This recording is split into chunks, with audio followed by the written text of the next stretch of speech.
ये टुरी 16 साल के तोर जवानी बहन दिया कसधार लचक लचक तुर रेंगना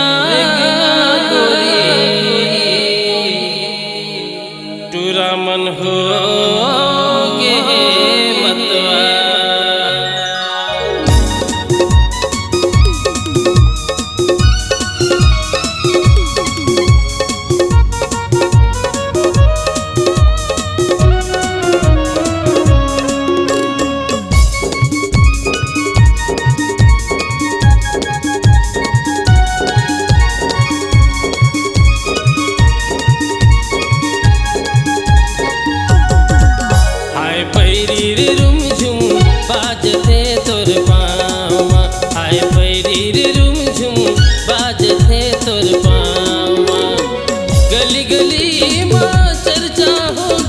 गली गली माँ चर्चा होगे हे मोर गाँव माँ होगे हे मोर गाँव माँ आए पैरी रे रुम झुम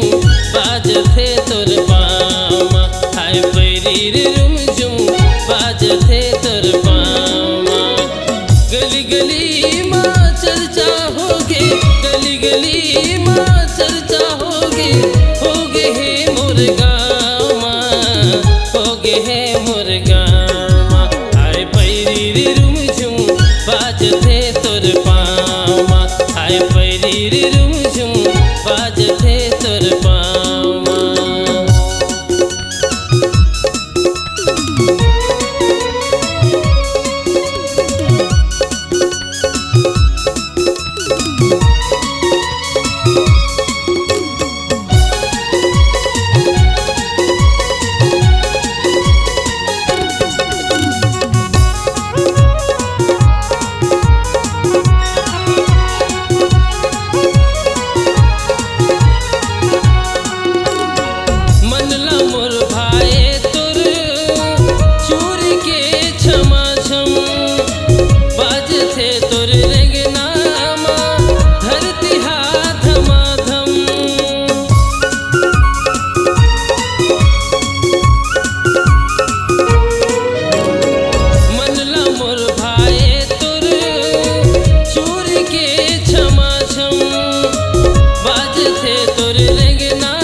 पीपर के छाव आए पैरी रे रुम झुम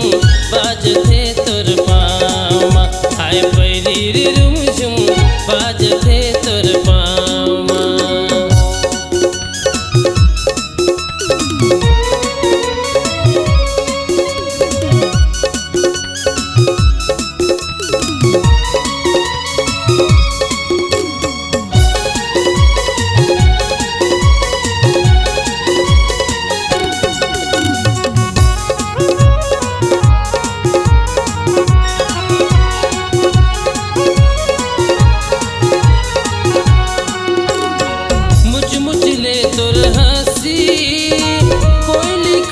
तुर बोली बातें बातें मत देथस वो मोला गारी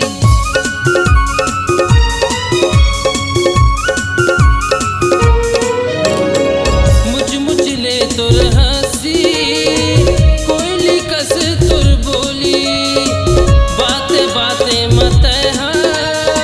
देथस वो मोला गारी एवं बही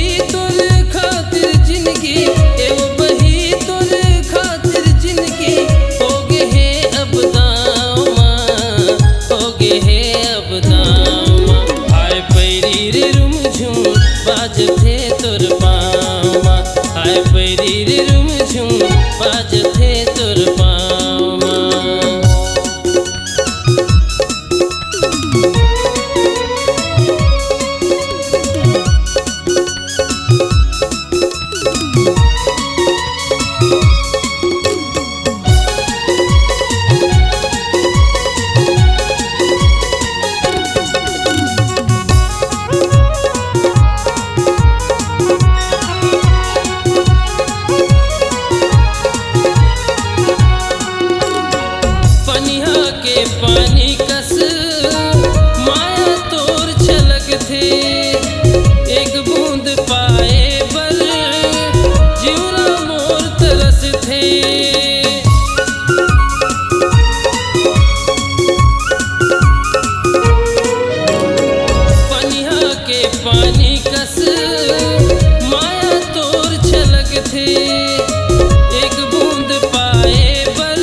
पैरी रे रुम झुम बाजथे तोर पाँव गली गली माँ चर्चा होगे गली गली माँ चर्चा होगे हे मोर गाँव माँ होगे हे मोर गाँव माँ हाय पैरी रे रुम झुम बाजथे तोर पाँव हाय पैरी रे रुम झुम बाजथे तोर पाँव गली गली माँ चर्चा होगे गली गली माँ चर्चा होगे हे मोर गाँव माँ होगे हे मोर गाँव माँ हाय पैरी रे रुम झुम बाजथे तोर पाँव हाय पैरी रे रुम झुम बाजथे तोर पाँव हाय पैरी रे रुम झुम बाजथे तोर पाँव हाय पैरी रे रुम झुम बाजथे तोर पाँव हाय पैरी रे रुम झुम बाजथे तोर पाँव जी हाँ, हर सुर में छुपा है एक कहानी, संगीत का जहां है ये दीवानी। तो चले आइए MSR म्यूजिक बंजी में रचने अपनी नई कहानी।